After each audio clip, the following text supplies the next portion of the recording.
Hello and welcome to the class. आज हम cell cycle के कुछ क्वेश्चंस के बारे में बात करेंगे। पहला क्वेश्चन देखिए कि the centromere is a region in which. Centromere कौन सा रीजन्स होता है? जैसे आपको पता होगा क्रोमोजोम हम इस तरीके से इधर ड्रॉ करते हैं, नहीं तो ऐसे ड्रॉ करते हैं। ये जो पर्टिकुलर हिस्सा होता है हम उसको बोलते हैं सेंट्रोमियर। क्या है ना, सेल एक ही क्रोमोसोम के अंदर नॉर्मली एक मतलब कि एक डीएनए जो है आपस में हिस्टोन प्रोटीन की चारों तरफ लपटने के बाद they will forms the chromosome. Chromosome और कुछ नहीं है, आप ऐसे सोचिए एक डीएनए है और वहीं पे कुछ हिस्टोन प्रोटीन होता है। ठीक है, हिस्टोन प्रोटीन जो पॉजिटिवली चार्ज्ड होते हैं क्योंकि वहीं पे बेसिक एमिनो एसिड्स है। मैं जो बात बोल रही हूँ एक एक क्वेश्चन है, बेसिक एमिनो एसिड है। बेसिक एमिनो एसिड बोलेंगे तो लाइसिन एंड आर्जिनिन को हम बेसिक एमिनो एसिड्स कहते हैं। ठीक है। अच्छा, तो लाइसिन एंड आर्जिनिन ये बेसिक अमीनो एसिड्स है क्योंकि उनमें और एक NH2 ग्रुप रहता है। नॉर्मली अमीनो एसिड्स में एक NH2 ग्रुप, फिर एक कार्बन रहता है, फिर एक कार्बोक्सिलिक ग्रुप इधर साइड्स में रहता है। एंड ये जो R ग्रुप है उनके R ग्रुप में और एक NH2 ग्रुप रहता है। NH2 है ना, जो एक बेसिक ग्रुप होता है, कार्बोक्सिलिक एसिड होता है। तो इस तरीके से चीज़ें होता है। ठीक है, लाइसिन एंड आर्जिनिन, आर के, लाइसिन एंड आर्जिनिन। आर्जिनिन को आप शॉर्ट फॉर्म में आर याद रखिए एंड लाइसिन को के है ना, जो एक टर्म में जो एक्सप्रेस करते हैं तो वो के होता है। मैं और एक क्लास लाऊंगी जहाँ पे आपको बताऊंगी कि कौन से अमीनो एसिड्स को कौन से लेटर में बताया जाता है। एक एक सिंगल लेटर में भी होता है क्योंकि आप जब बायोकेमिस्ट्री पढ़ोगे लिलिंजर वगैरह तो वहीं पे आपको लाइसिन आर्जिनिन ऐसे कहीं मतलब देखने को मिलेगा, साथ साथ आर के है ना। आर के याद रख सकते हो, कोई एक नाम है आपके दोस्त वगैरह की आर के है ना, कि कौरव याद रखिए है ना, के आर। तो लाइसिन आर्जिनिन, आर्जिनिन में ए आर आर एक स्टॉर्म आता है ना, आर्जिनिन तो आर याद रख सकते हो। लाइसिन में के कुछ नहीं है लेकिन के याद रख सकते हो। के एक सिंगल लेटर होता है जो कि उसको रिप्रेजेंट करता है। ठीक है, तो अंडर डीएनए जैसे कि आपको पता होगा PO4 माइनस होता है, फॉस्फेट होता है, तो इसलिए ये नेगेटिवली चार्ज होता है। तो इसको लपटने के लिए, क्योंकि हमारे बॉडी के अंदर क्या होता है ना, 2.2 मीटर की डीएनए है। इतने लंबे जो ड्रेस होता है, जैसे 60 की कपड़ा होता है या आपकी सालवार की जो कमीज बनाने के जो कपड़ा आता है, इतने लंबे, ठीक है ना, 2 मीटर के आसपास होता है। इतने बड़े डीएनए को आप सेल के अंदर डालना है। सेल जिसको आप ऐसे नेकेड आई में नहीं दिख सकते हो, माइक्रोस्कोप के अंदर दिख सकते हो, तो कैसे डालेंगे? तो उसको लपट लेंगे। लपटने के बाद जो स्ट्रक्चर बनता है हम उसको डीएनए कहते हैं। तो ये क्या करता है, एंड डीएनए भी आपको पता होगा सेल साइकिल में मतलब कि सेल डिवाइड जब करेगा कि G1 phase, S phase, G2 phase आता है, उनके S फेज में डीएनए डुप्लीकेट करता है, मतलब कि और एक कॉपी बनाएगा। तो और एक कॉपी जब सिस्टर क्रोमाटिड बनता है, ठीक है, बनता है, तो उसको अटैच करके रखने के लिए ये होता है। तो chromatid remain attach to one another until the anaphase, क्योंकि सेल डिवीजन के टाइम पे, सेल डिवीजन में क्या होता है नॉर्मली, एक सेल में जो कंटेंट होता है, सेल सेल पहले उसको डबल करेगा, उस कंटेंट को, चाहे वो मतलब कि जेनेटिक कंटेंट हो क्यों ना हो, डबल करेगा। उसके बाद एक स्टेप वाइज प्रोसेस में उसको मतलब कि डिवाइड करेगा। जैसे मैं हमेशा बोलती हूँ, आपके पास 100 रुपीज है, मान लीजिए आपके पापा के पास 100 रुपीज है, और आप दो सिबलिंग्स हो, भाई बहन दो हो, या दो भाई हो या दो बहन हो, सो दो सिबलिंग्स हो। आपके पापा चाहते हो कि मैं मेरे बेटे को भी 100 रुपीज दूंगी, मेरी बेटा को भी 100 रुपीज दूंगी। ठीक है, तो इसलिए पापा को पहले क्या करना पड़ेगा, 200 करना पड़ेगा। तो ये जो फेज आता है उसको हम प्रिपरेटरी फेज कहते हैं। पहले 100 है, 200 करेगा, उसके बाद तो 100 दे पाएगा ना। तो इसलिए पापा पहले 200 करना वाला फेज जो होता है प्रिपरेटरी फेज, जो G1 phase, S phase and G2 phase में आता है। ठीक है, तो यहाँ पे क्या होगा ना, 100 100 रुपीज में डिवाइड होगा। तो आना फेज में जो है सेपरेट हो जाते हैं। तो ऑप्शन 1 यहीं पे आंसर हो जाएगा। तो metaphase chromosome became align metaphasic plate, नहीं, मेटाफेज में क्रोमोजोम अलाइन होते हैं लेकिन उसको हम सेंट्रोमियर ऐसे नहीं कह सकते। Chromosome are grouped during telophase, telophase में एक मतलब कि पोल रीजन में इकट्ठा हो जाते हैं, तो सेंट्रोमियर उसको क्यों कहेंगे? ठीक है, तो आंसर ऑप्शन ए आंसर हो जाएगा। What is chromatid? क्रोमाटिड क्या होता है? जो सिस्टर क्रोमोसोम को हम बोलते हैं, मतलब कि जब ये अपनी एक रेप्लिका बना लेगा एस फेज के दौरान, तो हम उसको क्रोमाटिड कहते हैं, है ना। रेप्लिकेट क्रोमोसोम को हम क्रोमाटिड कहते हैं। क्रोमोसोम इन G1 फेज, नहीं, G1 फेज में ये क्रोमाटिड वाला कंसेप्ट नहीं आएगा क्योंकि एस फेज में डीएनए रेप्लिकेट करता है। उसके बाद G1 फेज में आपको क्रोमोसोम ऐसे नजर आएगा, एक पॉइंट में वो अटैच्ड होता है G1 में। लेकिन एस फेज के बाद आपको ऐसे दो नजर आएगा, ठीक है ना, एस फेज G2 फेज ऐसे नजर आएगा। तो क्रोमेटिड क्या होता है, रेप्लिकेट क्रोमोसोम होता है। फिर उसके बाद देखेंगे question number 3, starting with a fertilized egg a series of 5 cell division would produce an early embryo with how many cells. तो जैसे कि पता होगा, तो ये बोल रहा है कि स्टार्टिंग एग एग एक egg and sperm n n रहता है। जब ये फर्टिलाइजेशन होगा तो जाइगोट बनेगा, जाइगोट जो होता है डिप्लॉयड होता है, 2n होगा, है ना, एन एन स्पर्म में रहता है, ये 2n होता है। तो यहाँ पे क्या होगा ना, जब वो फास्ट क्लीवेज होता है एक सेल से 2 सेल बनेगा, फास्ट क्लीवेज, है ना, दो एक जाइगोट होता है, जाइगोट से ये दो दो सेल बनेगा, है ना, 2 सेल स्टेज फर्स्ट सेकंड में। सेकंड, ये कितने बार डिवीजन के बारे में बात कर रहा है, मतलब 2 to the power 5 आप बोल सकते हो, 5 आई थिंक, हाँ 5 है। 5 सेल डिवीजन होने के बाद क्या होगा, तो एक सेल से 2 बनेगा, 2 से 4 बनेगा, है ना, 4, तो उसके बाद 8 बनेगा, 16 बनेगा, 32 बनेगा, एंड उसके बाद 64। ठीक है, मतलब कि 5 डिवीजन दे रखा है, ठीक है।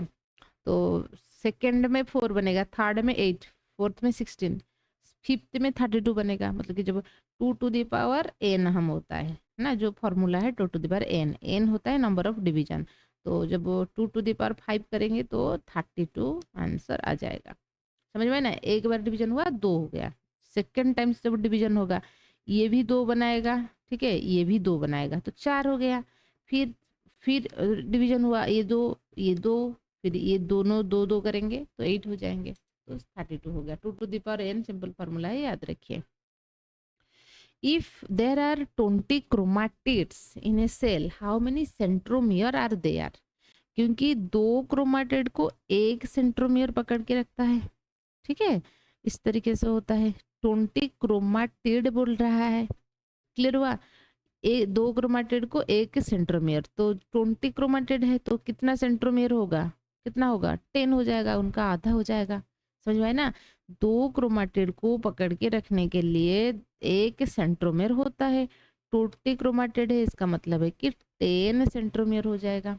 सिंपल सा, मतलब कि जितना क्रोमाटिड है तो सेंट्रोमियर उनका आधा हो जाएगा। For a newly evolving protist, what would be the advantages of using eukaryotic like cell division rather than binary fission? So binary fissions क्या होता है ना, एक aसेक्सुअल मोड ऑफ रिप्रोडक्शन होता है, ठीक है। तो असेक्सुअल रिप्रोडक्शंस में नॉर्मली क्या होता है, पेरेंट जैसे ही बच्चे बनेंगे, मतलब कि एग्जैक्टली जेनेटिकली एग्जैक्टली सिमिलर होगा। जब पेरेंट जैसे है वैसे वैसे ही बच्चे बनेंगे, क्योंकि एनवायरनमेंट तो कांस्टेंट नहीं है ना, एनवायरनमेंट हमेशा चेंज होता रहता है।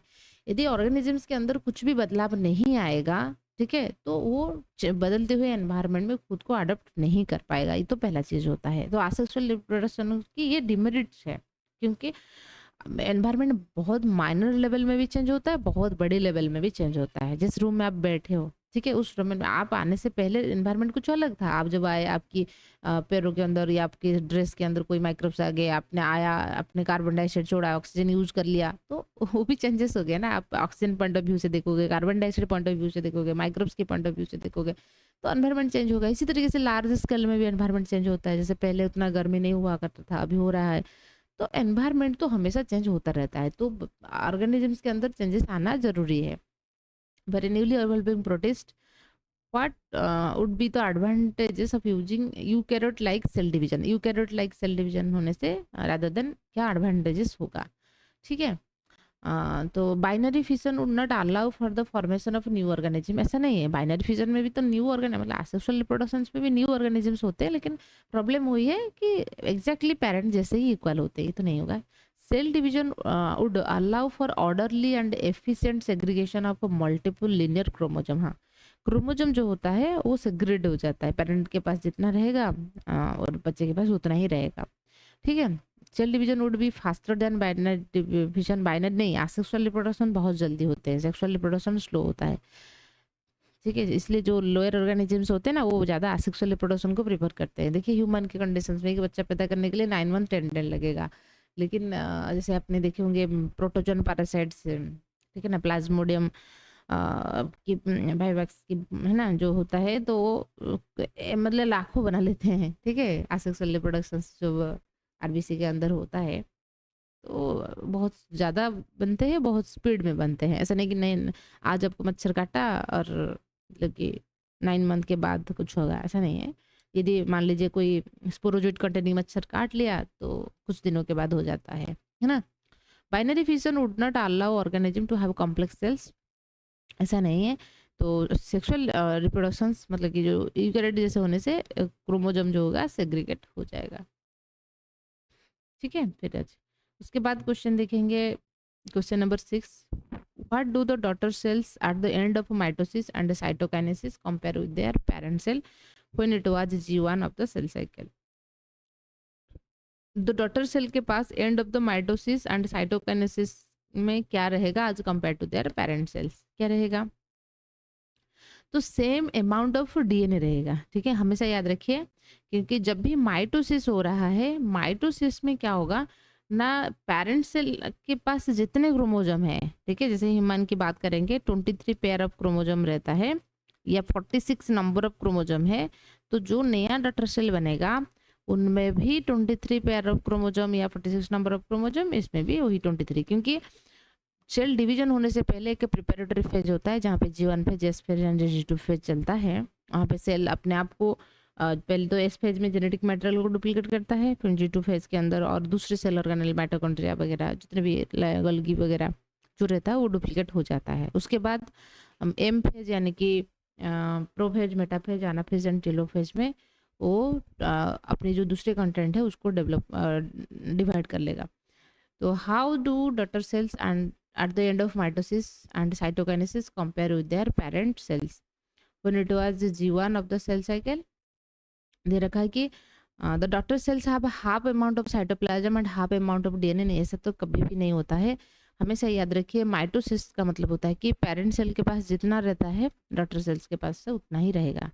The daughter cells have half of the number of chromosome, नहीं, हाफ कभी भी नहीं होगा। ठीक है, तो जितना रहता है, इसलिए तो हम इक्वेशनल सेल डिवीजन कहते हैं। The daughter cell have same number of chromosome and half the amount of DNA. Chromosome same रहेगा, डीएनए नहीं, ऐसा भी नहीं है। The daughter cells have same number of chromosome and the same number of DNA. हाँ, वही सही बात है, क्रोमोजोम नंबर उतना ही रहता है, उसके अंदर डीएनए जो हो इतना ही रहता है। ठीक है, the daughter cell have same number of chromosome and twice, नहीं, डीएनए डबल ट्वाइस कैसे हो जाएगा, ऐसा नहीं है, ऑप्शन डी आंसर होगा। फिर दे रखा है, थोड़ा सा देखें,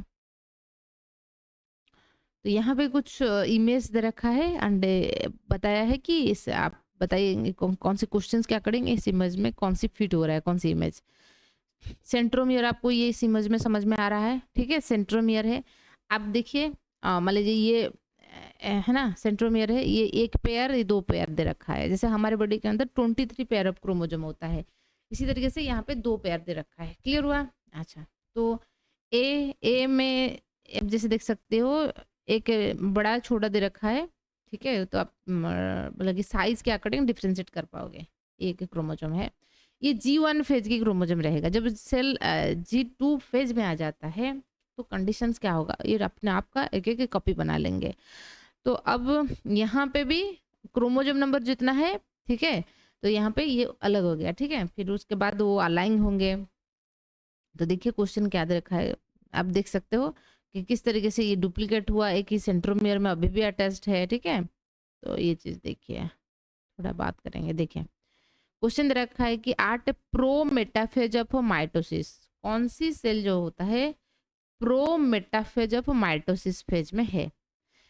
क्या होता है मैं पहले आपको बता देती हूँ, सेल डिवीजन की हर एक स्टेप में क्या होता है। तो आपने ये चीज़ ध्यान दीजिए, प्रोफेज मतलब कि जो सबसे पहले तो याद रखिए, सेल साइकिल में एक प्रिपरेटरी फेज होता है एंड एक डिवीजन फेज होता है। प्रिपरेटरी फेज के 3 सब स्टेजेस होता है, एक रहेगा G1 फेज, ठीक है, G1 फेज, एंड दूसरा होता है एस फेज एंड तीसरा होता है G2 फेज। ठीक है, अच्छा, एस फेज एंड यहाँ पे G2 फेज। ठीक है, जो भी क्रोमोजोम होता है, मतलब कि जो जो भी नॉर्मली यहाँ पे सेल रहता है ना, रहने के बाद लेट जी फेज में वो डिसीजन लेगा उसको डिवाइड, मतलब कि सेल डिवीजन में जाना है या सेल डिवाइड नहीं करनी है, यहाँ पे भी और एक स्टेज होता है जी नॉट फेज या जी0 फेज हम उसको कहते हैं। तो जहाँ पे सेल यदि मान लीजिए कुछ सेल जैसे हमारा न्यूरॉन्स हो गया, उसको डिवाइड नहीं करनी है तो वो जी0 फेज में रहेगा, यहाँ पे रहेगा, ठीक है, इस फेज को नहीं आएगा। एक बार सेल इस फेज को आ गया यानी कि डीएनए को डुप्लीकेट कर लिया, उसके बाद डिवीजन होगा, ठीक है, क्योंकि जो न्यूक्लियस टू साइटोप्लाज्म की रेशियो एक मैटर करता है, ठीक है। तो जब तक एस फेज में नहीं आया है तब तक डिसीजन ले सकता है कि उसको आना है या नहीं आना है। एक बार एस फेज को आ गया उसका मतलब है कि वो डिवीजन करना है। एस फेज में डीएनए को डुप्लीकेट करता है, इसका मतलब है कि जो जेनेटिक कंटेंट है, जो न्यूक्लियस के अंदर जो चीज़ें हो वो डुप्लीकेट हो गया। उसके बाद उनकी जो साइटोप्लाज्म मान लीजिए 2 माइटोकॉन्ड्रिया था, वो 4 कर लेगा, 8 कर लेगा, ठीक है, इस तरीके से होता है। उसके बाद आता है एम फेज। एम फेज में जो डिवीजन होता है उसको उन्होंने प्रोफेज मेटाफेज मतलब कि एक होता है न्यूक्लियस की डिवीजन होगा और एक उसके बाद होता है साइटोप्लाज्म की डिवीजन होगा। न्यूक्लियस की जब डिवीजन होता है PM8 याद रखिए, प्राइम मिनिस्टर की गामन रखिए, PM8 प्रोफेज मेटाफेज, ठीक है, ये जो स्टेज होता है याद रखिए, प्रो सिक्वेंशियल याद रखिए किसके बाद क्या हो रहा है, PM प्राइम मिनिस्टर 8 याद रखिए, एनाफेज एंड टेलोफेज, क्लियर। अच्छा, तो अब क्या हुआ है प्रो फेज में क्या होगा देखिए, एस फेज में जो डीएनए है अपने आप को डुप्लीकेट किया है, तो आप ऐसे समझिए कि बहुत एक सेल के अंदर मतलब उलझा हुआ नजर आएगा, ऐसा कोई रैंडम, ठीक है ना, मतलब कि चीज़ें में कुछ अच्छे से रैपिंग होके बंडल होके आपको कुछ नहीं मिलेगा, क्योंकि सेल हाल ही में रेप्लिकेशंस करके आया है, सब बिखरा बिखरा आपको नजर आएगा, ठीक है। तो प्रो फेज में क्या होता है ना, सेल के अंदर जो क्रोमोजोम है ये अपने आप को कंडेंस करेगा, मतलब कि वो क्रोमोजोम फॉर्मेट को आने की कोशिश करेगा, क्योंकि जब तक कोई भी डीएनए जो है ना इस तरीके से अच्छे से कॉइलिंग होके होता है, रेप्लिकेशन नहीं हो पाएगा। रेप्लिकेशन का मतलब होता है कि कॉपी बनाना, ठीक है, एग्जैक्ट कॉपी करना। कॉपी आप तब कर पाओगे जब आपको अच्छे से मान लीजिए एक पेज के अंदर क्या लिखा है जब आपको दिखाई देगा तभी तो लिख पाओगे ना। ऐसा नहीं कोई आएगा ऐसे फोल्ड करके, है ना, आपको बोलेगा लिख लीजिए, आप बोलोगे अरे अच्छा अंदर तक क्या है बताइए पहले, उसके बाद हम लिख लेंगे। तो इसे तो क्योंकि उसको कॉपी बनाना था, पूरा का पूरा उलझा हुआ आपको, जैसे मेसी होता है ना रूम, है ना, इसी तरीके से आप सोचिए। तो प्रो फेज में क्या होता है ना, क्रोमोजोम कंडेंसेशन स्टार्ट हो जाता है। क्यों होता है, क्योंकि उलझा हुआ था, उसको क्रोमोजोम फॉर्मेट में लानी है। इसलिए प्रो फेज में क्या होता है, जो न्यूक्लियर मेम्ब्रेन रहता है, न्यूक्लियोलस रहता है, ये सब कुछ डिसअपियर हो जाता है। उसको बड़ा सा फील्ड चाहिए अपने काम करने के लिए, ऐसे सोचे कि वो सारी चीजें डिसअपियर हो जाता है प्रोफेज में, एंड कंडेंसेशन स्टार्ट होता है क्रोमोजोम को होने के बाद, ठीक है, प्रोफेज। तो वो हो जाएगा। एंड एक अर्ली प्रोफेज होता है, एक लेट प्रोफेज भी होता है। उसके बाद क्या होगा, उनमें पे सेंट्रोमियर एक रहता है जो कि डिवाइड हो जाता था इस फेज में, वो भी 2 पोल के टुवर्ड्स मूव करने लगेंगे। प्रोफेज के बाद आता है मेटाफेज। तो अभी अच्छे से क्रोमोजोम इस तरीके से जो एक सेंट्रियोल के पास 2 क्रोमाटिड इस तरीके से अटैच हो गया। प्रोफेज में क्या हुआ समझ में आया, न्यूक्लियर मेम्ब्रेन न्यूक्लियस वगैरह डिसअपियर हो गए, ठीक है, एंड क्रोमोजोम कंडेंस करने लगा। फिर मेटाफेज में क्या होता है, वो आके इक्वेटर में ऐसे अरेंज हो जाएंगे, है ना, जैसे आप करते हो एक पोल है, नॉर्थ पोल साउथ पोल जैसे होता है ना, फिर ये बीचों बीच हम इक्वेटर कहते हैं। तो इसलिए याद रखिए, तो ये क्रोमोजोम जो है मेटाफेज में आके इसको मेटाफेजिक प्लेट कहते हैं, वो अपने आप को इस तरीके से अरेंज करेंगे। ऐसा क्यों करते हैं, क्योंकि यहाँ पे जो सेंट्रियोल जो है इस तरीके से ये स्पिंडल फाइबर बनाता है। स्पिंडल फाइबर आके सेंट्रोम, ठीक है, यहाँ पे वो अटैच होंगे। अटैच होने के बाद उसको 2 साइड से, ये वाला इधर खींच के लाएगा, जैसे मान लीजिए नॉर्थ पोल के टुवर्ड्स, ये वाला जो है इधर खींच के लाएगा, ठीक है। तो मेटाफेज में क्या होता है, तो chromosome are arranged in metaphasic plate, equator में अपने आप को ऐसे अरेंज करते हैं ताकि जो स्पिंडल फाइबर है, ठीक है, स्पिंडल फाइबर वहाँ पे आके अच्छे से अटैच हो जाएगा। एक्चुअली क्या होता है ना, ऐसे क्रोमोजोम को और एक पिक्चर में देखिए यहाँ पे, ठीक है, यहाँ पे जो उनकी जो ये रीजन है सेंट्रोमियर सेंट्रोल वाला रीजन होता है, तो यहाँ पे एक प्रोटीन होता है जिसको हम काइनेटोकोर कहते हैं। तो ये एक स्पेस प्रोवाइड करता है कि आके कौन आके जुड़ सके ना, स्पिंडल फाइबर आके जुड़ सके, ठीक है, इस तरीके से। तो जैसे मान लीजिए यहाँ पे ये इस तरीके से 2 अटैच थे, स्पिंडल फाइबर आया, एक को इधर, एक स्पिंडल फाइबर के साथ एक हिस्सा अटैच हो जाएगा, दूसरे स्पिंडल फाइबर के साथ ये इसको ऐसे खींचेगा, ये इधर खींचेगा, एक नॉर्थ पोल की तरफ खींचेगा एंड एक साउथ पोल की तरफ खींचेगा। तो ये अपने आप को मेटाफेजिक प्लेट में ऐसे अरेंज करते हैं ताकि जो काइनेटोकोर प्रोटीन है वो शो हो जाए, स्पिंडल फाइबर आके वहीं पे अटैच हो जाएगा, बस सिंपल सी बात वही है। ठीक है, तो प्रोफेज में क्या हुआ, जो उलझा हुआ चीजें था वो मतलब कि जैसे उसको अरेंज करने की कोशिश किया गया, उसके बाद मेटाफेज में मेटाफेजिक प्लेट में अरेंज होंगे, एनाफेज में वो सेपरेशन होता है। ठीक है, सिंपल ऐसे दिमाग में फिट कर लीजिए थोड़ा सा, फिर उसके बाद हम डिटेल्स में देखेंगे। एनाफेज में एक्चुअली क्या होता है, सेपरेशन होता है, क्योंकि आपके पास वो जो चीजें था आपने डबल किया था एस फेज में, अब डबल चीजों को फिर आपने डिवाइड किया, डिवाइड करने के बाद टीलोफेज में क्या होगा, जो चीजें प्रोफेज में हुआ था, जो न्यूक्लियर मेम्ब्रेन वगैरह न्यूक्लियस वगैरह डिसअपियर हुआ था, टेलोफेज में क्या होंगे ना, दोनों पोल में जाके नॉर्थ पोल में कुछ हाफ ऑफ द क्रोमोसोम अपने आप को अरेंज कर लेंगे, साउथ पोल मतलब ऊपर ऐसे ऐसे इस तरफ में कर लेंगे। ठीक है, तो उसके बाद टेलोफेज में क्या होगा, जो चीज प्रोफेज में डिसअपियर हो गया था वो फिर क्या करेंगे, फिर रीअपियर करेंगे। ठीक है, रीअपियर करेंगे। अब एक सेल के अंदर 2 न्यूक्लियस हो गया ना, इधर इधर हो गया, हाँ एग्जैक्टली क्रोमोसोम इक्वल हो गया, इक्वली डिवाइड हो गया। उसके बाद फिर साइटोकाइनेसिस होता है, साइटोप्लाज्म डिवाइड होता है, 2 सेल हो जाएगा। क्लियर हुआ, प्रोफेज, मेटाफेज, एनाफेज, टेलोफेज। अच्छा, तो अब हम देखेंगे तो ये क्वेश्चंस में क्या था, क्या था, pro metaphase of mitosis. Pro metaphase मतलब मेटाफेज होने से पहले, तो प्रो मेटाफेज बी होगा क्योंकि यहाँ पे ये होता है मेटाफेज। ठीक है ना, जब ये यहाँ पे अरेंज हो जाएंगे तो मेटाफेज होगा इक्वेटोरियल प्लेट में। तो ये देखा है कि प्रो मेटाफेज होने से पहले, क्योंकि अभी देखिए प्रोफेज में क्या हुआ करता था, जो उलझा हुआ चीजें था तो वो क्रोमोजोम जैसे स्ट्रक्चर में वो नजर आएंगे, आने के बाद अपने आप को इस तरीके से करेंगे। ठीक है, अच्छा, फिर उसके बाद देखेंगे क्या क्वेश्चन दे रखा है, 1 daughter nucleus eight telophase of mitosis. तो 1 डॉटर न्यूक्लियस क्योंकि टीलोफेज ऑफ माइटोसिस में क्या होगा, नॉर्थ पोल में ये अभी सेपरेट हो चुके हैं, ये अलग अलग हो चुके हैं। ठीक है ना, देखिए इधर एक ब्लैक व्हाइट, इधर एक ब्लैक व्हाइट, इधर एक नॉर्थ पोल में एक साउथ पोल में है, तो टीलोफेज में ये सेपरेट हो जाएंगे, जो 2 2 थे अभी ये 1 1 हो जाएंगे। ठीक है, अच्छा, फिर which term describe 2 centrosome arranged at opposite pole of the cell. ठीक है, अच्छा, तो 2 सेंट्रोजोम्स जो होते हैं ऑपोजिट पोल में, क्योंकि इस तरीके से होता है, यहाँ पे इस तरीके से सेंट्रोजोम रहेंगे, ये सेंट्रोजोम इस तरीके से स्पिंडल फाइबर बनाना स्टार्ट करेंगे। ठीक है, तो क्योंकि मेटाफेजिक प्लेट में जब क्रोमोजोम मेटाफेज में जाके इक्वेटर में इस तरीके से अरेंज होंगे, तो यहाँ पे जो स्पिंडल फाइबर है तो बनेगा। ठीक है, अच्छा मैं अलग कलर कर लेती हूँ ताकि आप डिस्टिंग्विश कर पाओगे। देखिए, तो यहाँ पे ये इधर आके अटैच होगा, यहाँ पे ये इधर आके अटैच होगा।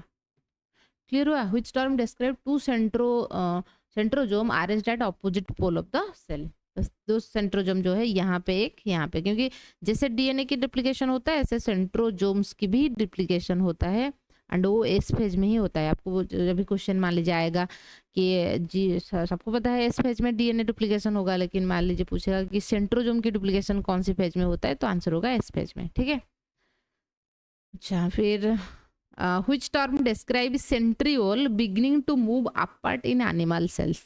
तो कौन सी फेज में सेंट्रियोल जो होता है उनकी डिवीजन हो जाएगा, क्योंकि मेटाफेज में तो क्या होता है, तो ये अरेंज होंगे। ठीक है, 2 सेपरेट हो जाएंगे, हो जाने के बाद क्या होगा, स्पिंडल फाइबर बनाना स्टार्ट करेंगे। तो मेटाफेज में प्रोफेज सेंट्रल जो है बिगनिंग होता है मूव अपार्ट, मतलब कि इस तरीके से रहता है, मतलब कि लेट मेटाफेज की तरफ क्या करेगा, इस तरीके से 2 सेंट्रल रहता है, एक इधर चला जाएगा और दूसरा इधर चला जाएगा, मतलब कि प्रोफेज की लास्ट टुवर्ड्स ना, लास्ट फेज टुवर्ड्स, मतलब कि प्रो मेटाफेज आप बोल सकते हो या तो प्रोफेज की लास्ट एंड जो बोल सकते हो। प्रोफेज में दो से पोल के टुवर्ड्स मूव करेगा।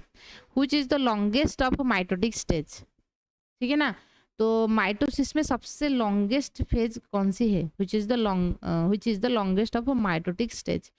तो टेलोफेज, एनाफेज, प्रोमेटाफेज, मेटाफेज, प्रोफेज। याद रखिए माइटोटिक सेल डिवीजन में मेटाफेज रहेगा, लेकिन मेयोसिस में प्रोफेज जो होता है लॉन्गेस्ट होता है। ठीक है। Which term describes centromere on coupling sister chromatids separate and the two new chromosome moving to opposite pole? तो सेंट्रोमियर ऑन कपलिंग हो रहा है, सिस्टर क्रोमेटिड की सेपरेशंस का मतलब है कि एनाफेज में होगा। ठीक है। तो सिस्टर क्रोमेटिड जो इक्वेटोरियल प्लेट में इस तरीके से अरेंज होके थे, तो यहाँ पे स्पिंडल फाइबर ऐसे आके जुड़ा था, तो एक से नेक्स्ट स्टेप में क्या होगा, ये एक इधर चला जाएगा और इधर एक चला जाएगा। सिस्टर क्रोमेटिड जो है वो सेपरेट हो गए। ठीक है, टुवर्ड्स द पोल इस तरीके से चले जाएंगे। ये कौन सी फेज में होता है ना, आपकी एनाफेज में होता है। ठीक है। मेटाफेज में क्या होंगे, इक्वेटोरियल प्लेट में ऐसे अपने आप को अरेंज करेंगे, एनाफेज में वो खींच के ले जाएगा। उसके बाद एक रहता है, if cell in the process of division are subjected to colchicine. ठीक है। कोल्सिसिन देने से क्या होगा, मेटाफेज में ये जो चीजें जो होता है ना, देखिए, if the cell in the process of dividing the subject to colchicine, a drug that interfere with functioning the spindle apparatus, actually spindle apparatus functions को वो काम करने नहीं देता है। तो स्पिंडल apparatus जब काम नहीं करेगा, सेपरेशन नहीं हो पाएगा। ठीक है ना। तो मतलब कि जो पहले तो अटैच नहीं होगा अच्छे से, तो सेपरेशन के बाद तो सेकंड में आता है। पहले drug that interfere with the functioning of the spindle apparatus at which stage mitosis be arrest। तो इसलिए लैबोरेटरी के अंदर, लैब में आप जब सेल साइकिल स्टडी करते हो ना, हम कोल्सिसिन देते हैं अरेस्ट करने के लिए कि मेटाफेज में कौन सी चीजें हो रहा है, ये देखने के लिए भी कोल्सिसिन दिया जाता है। आप याद रखिए कोल्सिसिन एक ड्रग्स होता है। ठीक है। जिसको जो स्पिंडल फाइबर मतलब कि स्पिंडल फाइबर की पॉलीमराइजेशन करने नहीं देगा। क्या होता है ना, यहाँ पे चीजें सेंट्रोल रहता है ना, सेंट्रोजोम्स रहता है, वो स्पिंडल फाइबर बनाता है पॉलीमराइज करके, एक एक जुड़ के। कोल्सिसिन क्या करेगा, उसको पॉलीमराइज करने नहीं देगा, मतलब कि स्पिंडल फाइबर बनने नहीं देगा। जब स्पिंडल फाइबर नहीं बनेगा, तो जो इक्वेटोरियल प्लेट में जो क्रोमोजोम प्रेजेंट है, वहीं पे जाके कौन अटैच होगा, तो मेटाफेज में ही प्रॉब्लम आता है, दिक्कत मेटाफेज में ही आएगा, वो अटैच नहीं हो पाएगा। ठीक है। तो कोल्सिसिन स्पिंडल फाइबर की पॉलीमराइजेशन को रोकता है। A cell containing 92 chromatids at a metaphase of mitosis। ठीक है, 92 क्रोमाटिड्स है, कौन सी फेज में, मेटाफेज में है। प्रोफेज मेटाफेज मतलब जब जब वो इक्वेटोरियल प्लेट में अटैच्ड है, वो would at its completion produce 2 nuclei is containing how many chromosome, उसमें कितने क्रोमोजोम रहेगा। ठीक है, वो हमारी कुछ बात ही कर रहा है। ठीक है। अच्छा देखिए, तो यदि 92 क्रोमाटिड्स है, तो इसका मतलब है कि क्रोमोजोम कितना रहेगा, कितना क्रोमोजोम रहेगा। ठीक है। एक क्रोमोजोम के अंदर, एक क्रोमोजोम के अंदर 2 क्रोमाटिड है, तो 92 है, इसका मतलब है कि 46 क्रोमोजोम होगा, क्योंकि जितनी क्रोमोजोम है, जब हम मेटाफेज की बात करते हैं, उसमें डबल क्रोमाटिड हो जाता है। ठीक है। अच्छा, तो 92 दे रखा है, इसका मतलब है कि 46 क्रोमोजोम होगा। समझ में आया ना, क्योंकि एक क्रोमाटिड जो होता है, 92 क्रोमाटिड दे रखा है, इसका मतलब है कि हाफ हो जाएगा, 46 क्रोमोजोम हो जाएगा। अच्छा, इस फिगर को देखिए, दे रखा है कि if the cell whose nuclear material is shown continues towards the completion mitosis, which of the following event would occur the next। यहाँ पे देखिए अच्छे से, जो क्रोमोजोम है, स्पिंडल फाइबर जो है, ये सेंट्रोजोम देख सकते हो, यहाँ पे स्पिंडल फाइबर बना है ना, कुछ आस्टर टाइप्स के बना हुआ है, ये लंबे लंबे स्पिंडल फाइबर देख सकते हो। यहाँ पे मिडिल मतलब कि जो मेटाफेजिक प्लेट में अभी क्रोमोजोम प्रेजेंट है, ये अटैच हुआ है। ठीक है। ये बोल रहा है कि उसके बाद क्या होगा, स्ट्रक्चर के बाद क्या होगा, उसको जो स्पिंडल फाइबर है वो क्या करेंगे ना, खींच के लाएंगे टुवर्ड्स द इस पोल को, इधर और उधर। ठीक है। अच्छा, तो ये क्या होगा, देखिए, सेल मेम्ब्रेन सिंथेसिस होगा, अभी नहीं। स्पिंडल फाइबर फॉर्मेशन तो ऑलरेडी हो चुका है, वो तो जाके अटैच हुआ है। न्यूक्लियर एनबॉल्व ब्रेकडाउन, वो चीज तो प्रोफेज में होता है।